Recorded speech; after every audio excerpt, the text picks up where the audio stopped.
Hey guys, Coach Chrispect here, and just wanted to quickly jump in my car and give you guys some advice, especially new sellers, new fulfillment by Amazon sellers, people who are doing private label especially. I want to talk to you today a little bit about choosing the right supplier when you're dealing with Alibaba. There's obviously lots of criteria that goes into making the decision who you're gonna buy from, whether it's price, whether it's MOQ, how much you can order, your quantity,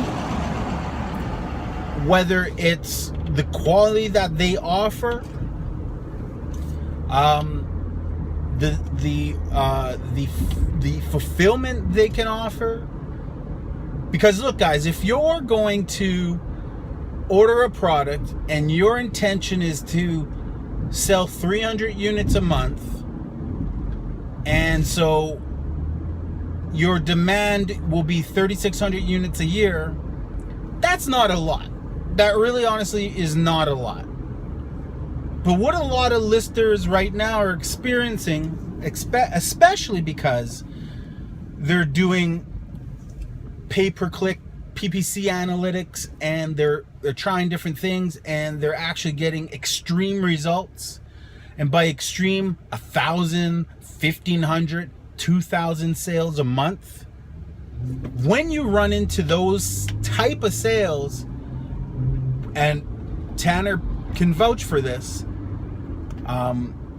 Tanner Fox can vouch for this, when you're doing high volume sales, guys, you need to make sure your manufacturer can keep up with your demand, or else you'll find yourself searching for new manufacturers, essentially starting over, because you're gonna have to get them photos, you're gonna have to get your product rebranded with them. Meanwhile, the first supplier you dealt with has the template already and obviously can respond faster.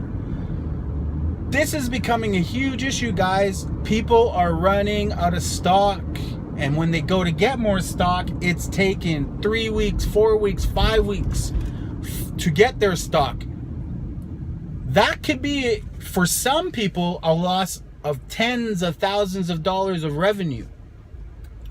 Do you want to lose $10,000 in revenue? Do you want to lose $5,000 in revenue? Shit, do you want to lose $1,000 in revenue? No, the answer is no. You don't want to skip a beat.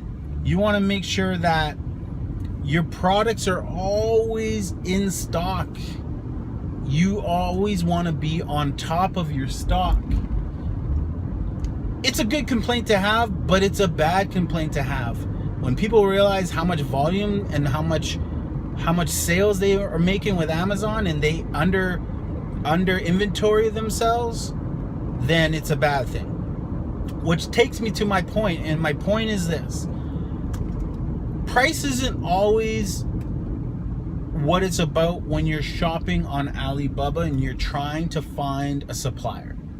Sure, price is gonna make a difference long term, but look, if you're not ordering 2, 3, 4,000 units, and you're only ordering 500, 100, don't put so much emphasis on price, but think long term. Think about this. Think about, okay, if this goes well, which your goal is for your sales to go well, then can this supplier meet my demand?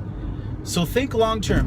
If everything goes well, and really when you're doing your product research, you should be asking the suppliers that you're talking to, that you've narrowed down things, if sales go well, if I do run out of stock, what is your turnaround time?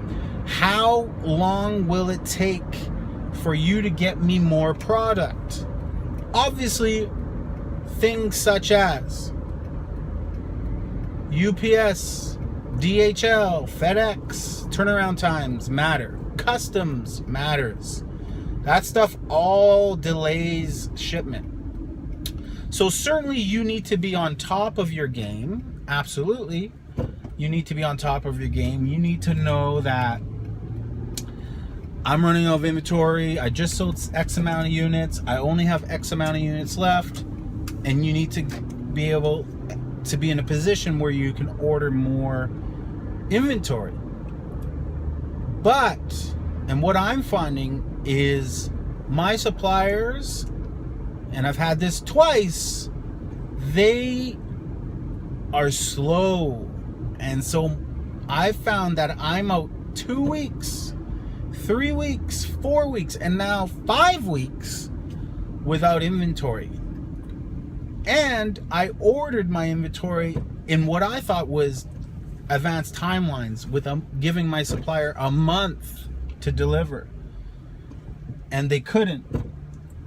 So I got on the phone and I connected with my supplier and I explained to him, when I did business with them, I did business with them because they assured me the turnaround time would be fast.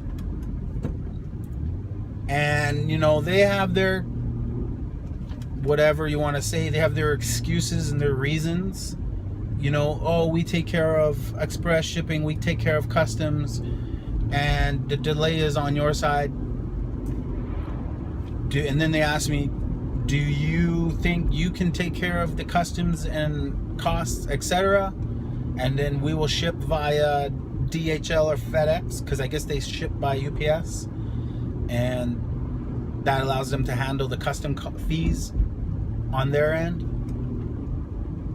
Well, I can certainly do that, absolutely, so long as the product ships faster and it's not waiting at customs.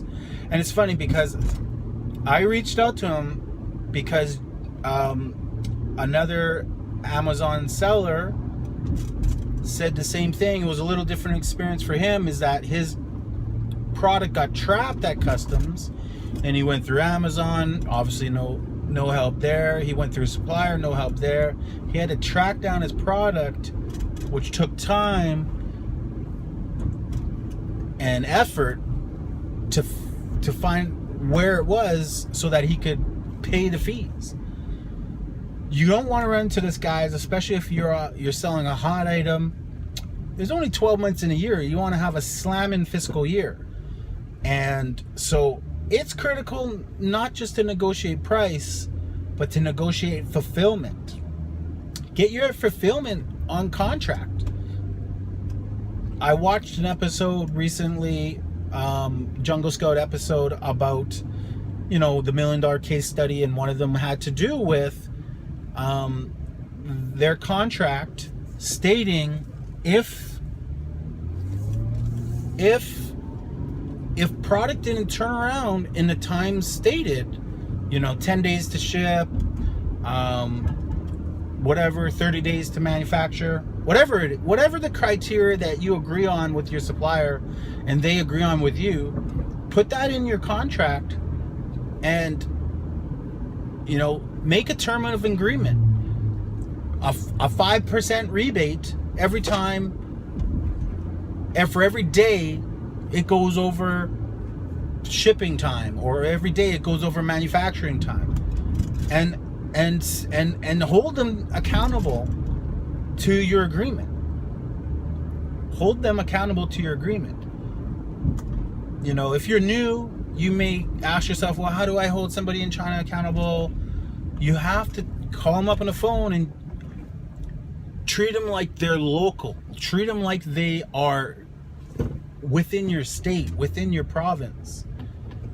Don't treat them any different just because they're in another country. You have to act as if they're local, they're a big business. They want your business. If they're a big business, if they're a successful supplier, they know they messed up. They want to make it right. If they're willing to agree and if they're willing to work with you, they're going to compensate you accordingly. You have to communicate with them.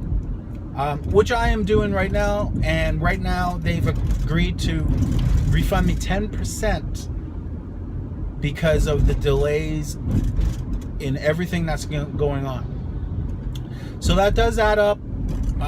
It does help a little bit, but certainly doesn't, you know, $500 $500 profit for 10%. So on a $5,000 order, $500 profit is certainly a certain timeline of sales. You know, if you're making $10 profit per unit, well, there you go. That's 50 units. So for me, that's one day. That doesn't help. Because every day I miss 50, 100 units in sales at $10 profit, it's $1,000 a day. It could mean $10,000 in profit. It could mean a whole cycle of orders for them. And I've explained that to them. So these are important areas when negotiating with Alibaba. Again, tip number one is make sure you're negotiating everything and future plans, you know, future orders. Tip number two is don't just focus on price, especially if you're not doing a ton of volume in your orders. 500 units is great, but keep in mind you want to have success. You want to be doing 10,000 to 30,000 orders a year per product. Okay, that's where your negotiating starts and begins. Not saying don't negotiate. I'm just saying keep in mind that you may not need to negotiate now, but upon repeat business, your negotiation tactics can be more powerful, because you can say things like, you know, Mr. and Mrs. Supplier, I didn't negotiate in the beginning because I wanted to sample how your product will do, and your product is, I like your product, but my whole concern is the price. If I'm gonna order whatever, triple your order, your original order, if I'm gonna triple my original order, will you give me a better deal? If I'm gonna quadruple my order, will you give me a better deal? I mean, obviously by then you'll know exactly where you stand. Tip number 3 is stay in communication with Alibaba, with your supplier. Okay? Alibaba and your supplier are two separate entities. So what people don't realize is you're dealing with partners for Alibaba, and these partners pay a fee. From what I understand, it's about $4,500 to be a partner on Alibaba, and I believe that's annually, $4,500 annually. So they pay this annual fee to partner up with Alibaba as a gold supplier, or whatever the case may be, and then they have to maintain stringent regulations, because Alibaba isn't in the business of messing up their brand. Okay, so when you're having difficulty with your supplier, it is important that you reach out to Alibaba as well as your supplier. Alibaba, you know, has their contact a customer email system when you're a member, but a lot of suppliers will often use separate emails because they don't want to document their findings, or why am I saying findings? They don't want to document the conversations on Alibaba for whatever reason, but it's in your best interest to document your conversations on Alibaba. Okay, so again, use Alibaba. Reach out to Alibaba if you're experiencing any problems with your manufacturer. You know, just feedback is feedback, and feedback is important. And last tip number 4, and this is a very important one. Add the details to your contract. Okay? Agree to certain timelines, and agree to work with your supplier on these timelines for manufacturing, then for shipping. What is the turnaround time? What is your guarantee? Make sure you list the criteria and add that to your contract. Make sure that they agree to it, because what you may find is that they will be slower than what they promise. And that doesn't help you as a business. It doesn't help you as an e-business, and it doesn't help you selling, or it doesn't help you when you run out of inventory. Okay, guys? Appreciate you listening to my audio, video, cardio webcast. Make sure you subscribe. Make sure you help me make this channel grow, because I completely appreciate that everybody is watching the content, and I appreciate the feedback I'm getting. It helps me. A lot of people are saying, can you do more US reviews, which I will. I'm going to show you some really hot listings tonight that I found on the US network, and I'm going to do a quick Alibaba review, because these hot listings are available for extremely cheap, and the demand is through the roof. Leave your questions and comments in the section below. Hit the subscribe, and we will talk to you later.